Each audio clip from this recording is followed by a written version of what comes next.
ويل للمطففين الذين إذا اكتالوا على الناس يستوفون وإذا كالوهم أو وزنوهم يخسرون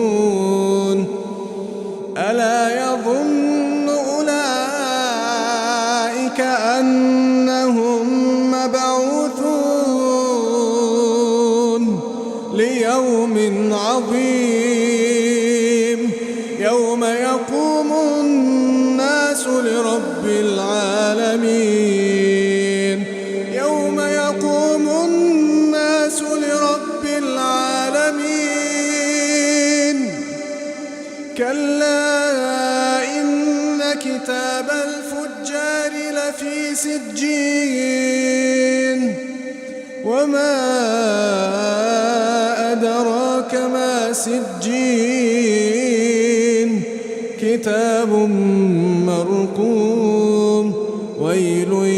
يومئذ للمكذبين الذين يكذبون بيوم الدين وما يكذب به إلا كل معتد أثيم إذا تتلى عليه آياتنا قال أساطير الأولين كلا بل ران على قلوبهم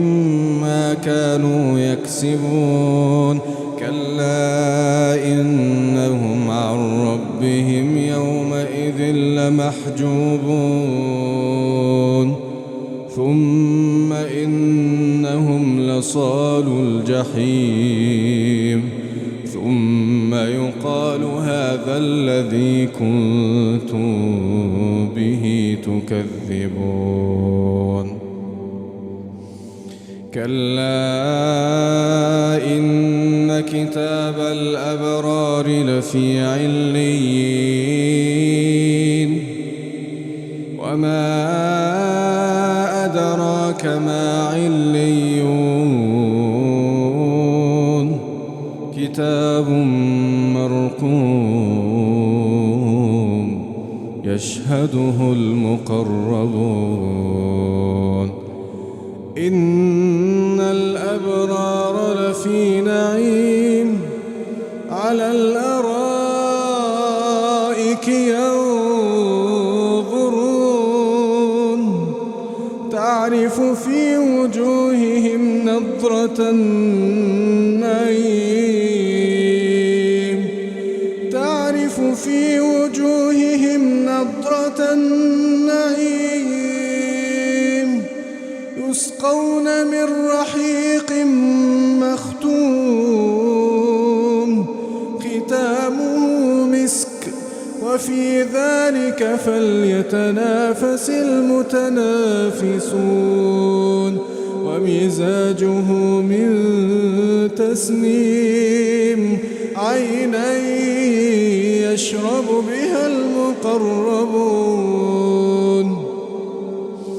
إن الذين أجرموا كانوا من الذين آمنوا يضحكون وإذا مروا بهم يتغامزون وإذا انقلبوا إلى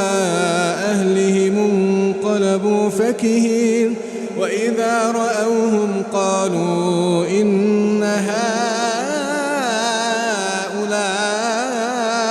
لضالون وما أرسلوا عليهم حافظين فاليوم الذين آمنوا من الكفار يضحكون على الأرائك ينظرون هل ثوب الكفار ما كانوا يفعلون